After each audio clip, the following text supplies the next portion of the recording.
Good afternoon. Bon après-midi, TEDx. Donc, ce que je vais essayer de faire dans les prochaines minutes, c'est de vous parler de comment la chimie commence à se comprendre. Ou peut-être que la chimie veut devenir quelqu'un. Alors, c'est assez profond, toute cette problématique. Donc, nous allons parler de comment nous pouvons faire un réseau de chimie. Toutes les molécules sont liées entre elles. Les molécules plus simples peuvent être transformées dans des molécules assez compliquées. Nous avons la base, donc, de faire un jeu de chimie assez compliqué. Mais comment est-ce qu'on peut mettre en réseau toutes ces molécules chimiques? Donc, si vous imaginez que les molécules sont les villes et les réactions vous amènent d'une molécule à une autre, donc comme sur un chemin, nous allons essayer de mettre toute la chimie dans une boîte et de naviguer toutes ces routes pour avoir accès à tout l'espace chimique. Et pourquoi est-ce que nous voudrions faire ceci? Quel est l'Apollo de la chimie? Donc, je sais que CERN a travaillé depuis longtemps sur ce thème de découvrir les secrets de l'univers. Le boson de Higgs était vraiment un appel à tous les physiciens. Mais quel pourrait être l'appel pour tous les chimistes? Je pense que découvrir d'où vient la vie serait un projet qu'on pourrait intituler le projet de la chimie d'Apollo. Nous savons beaucoup plus sur l'origine de l'univers que l'origine de la vie. Eux, ils ont vraiment un travail facile parce qu'ils peuvent regarder dans le temps juste en regardant les cieux.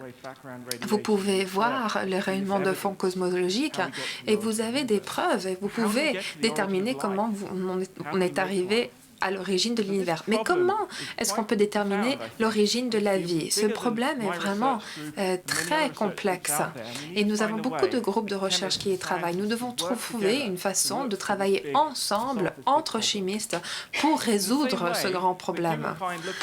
Les êtres humains ont regardé en haut dans les cieux pendant des milliers d'années et ils se sont réalisés qu'on était sur une planète. Juste il y a quelques années même, nous avons décidé que nous pourrions aller de la Terre jusqu'à la Lune. Et c'était assez facile, vous pouvez regarder en haut et voir la Lune. Et nous avons décidé de construire une navette et d'avoir des astronautes et d'y aller, et de construire des grandes fusées.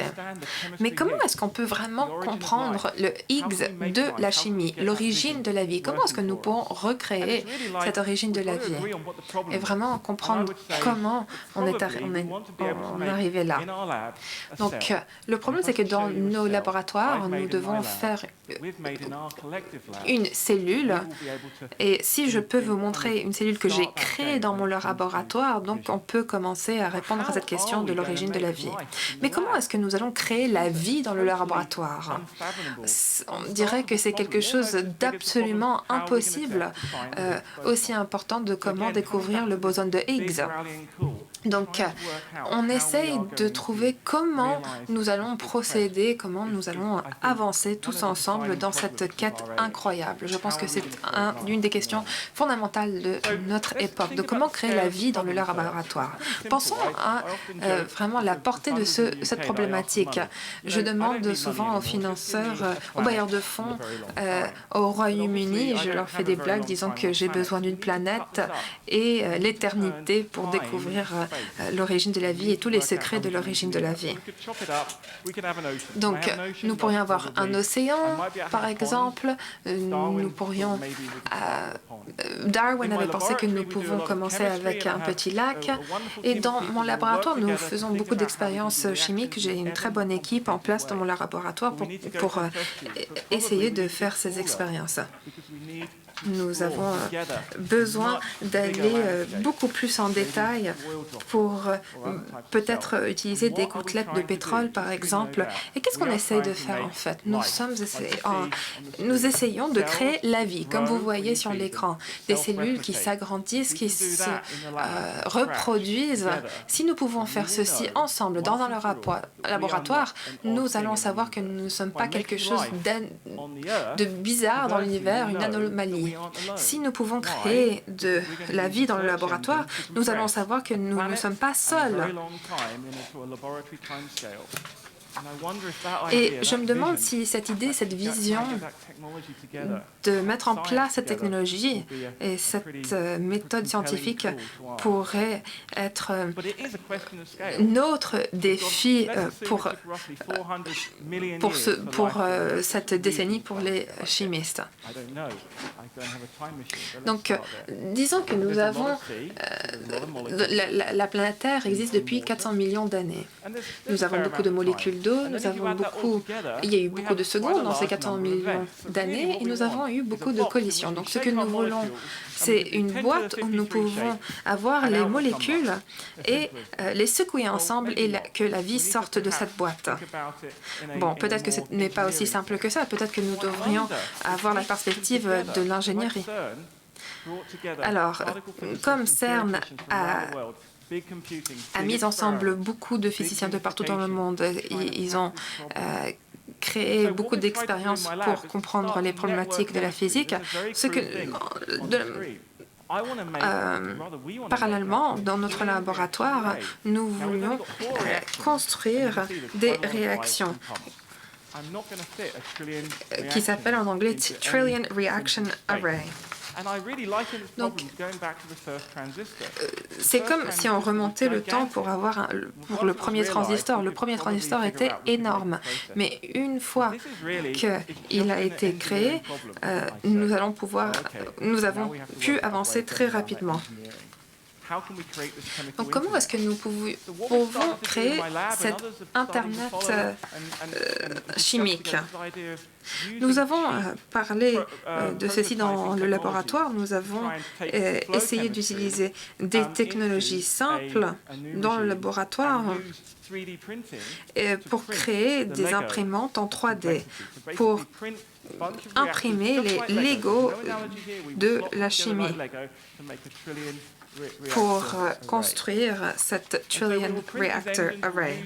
Nous allons imprimer ces moteurs, nous allons utiliser ces ordinateurs pour créer ces réacteurs, pour qu'ils soient très sophistiqués et pour qu'ils puissent interagir entre eux. Mais maintenant, nous avons un autre problème, de créer l'Internet de la chimie. Nous devons comprendre comment toutes les molécules peuvent être mises en réseau entre elles.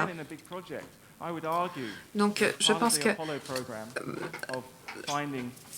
cela fait partie du projet de Apollo, de créer de la vie. La capacité existe en ce moment. Une chose qu'on essaie de faire en ce moment, c'est d'utiliser des vrais imprimantes 3D pour créer des réacteurs et on les utilise en tant qu'un robot très abordable. Nous ne sommes pas en train de remplacer l'étudiant de doctorat, mais nous essayons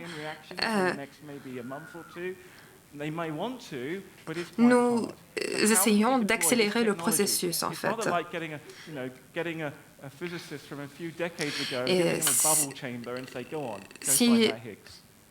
Voilà, il faut vraiment donner les instruments adéquats pour pouvoir trouver la source de la vie. Une fois qu'on a découvert comment mener beaucoup de ces réactions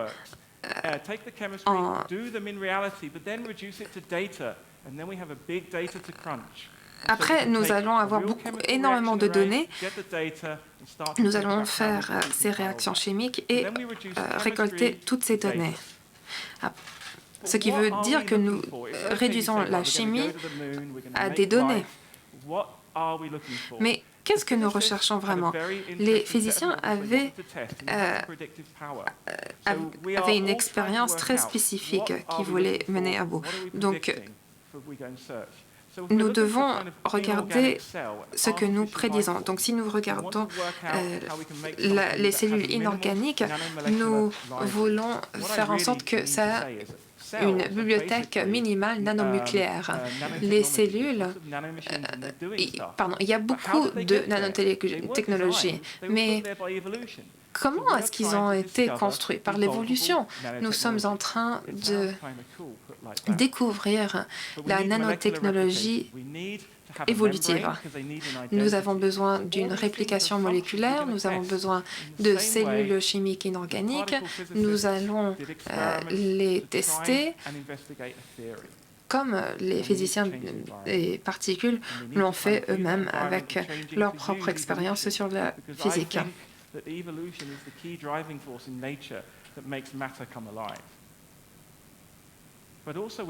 Nous devons aussi lui donner de l'énergie, sinon cela va mourir.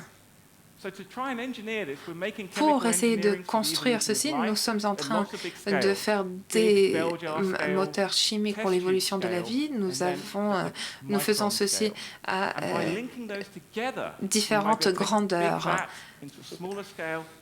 Et nous essayons de comprimer cette planète, ce problème de 400 millions d'années, sur une toute petite surface. Nous essayons en ce moment de créer des nouvelles cellules, des cellules synthétiques qui vont commencer à faire des choses imprévues. Ici, vous pouvez voir une gouttelette qui bouge. Il y a un métabolisme à l'intérieur de la cellule. Il est stressé, comme vous pouvez le voir. Il change de forme. Et mes étudiants dans le laboratoire essayent de voir ce qui se passe avec ces cellules. Donc, nous créons ces cellules et nous créons aussi une autre base de technologie.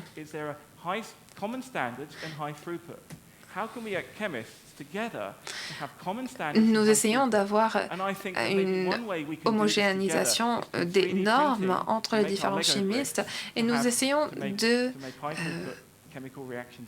d'utiliser ces imprimantes qui mènent à des réactions chimiques. Et qu'est-ce qu'on va essayer de faire? Ce que nous essayons de faire maintenant, c'est de créer cette TRA, le Trillion Reaction Array. Je voudrais voir une équipe dans ma vie construire une machine qui peut faire des réactions, des milliards et des milliards de réactions. Quel serait le résultat?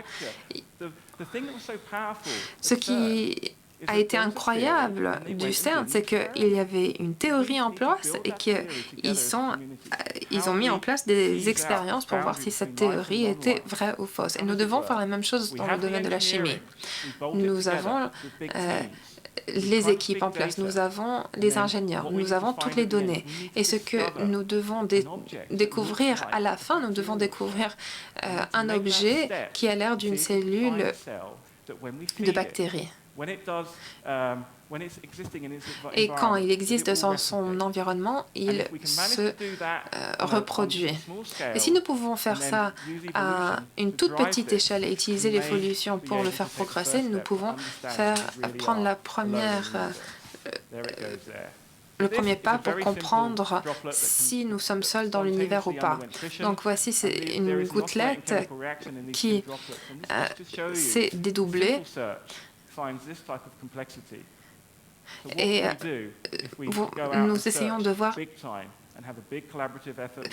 ce que nous pourrions, quel résultat nous pourrions avoir si nous travaillions tous ensemble, si nous avions des outils que nous pouvons utiliser tous ensemble entre les chimistes du monde entier pour voir si nous pouvons créer la vie. Merci beaucoup.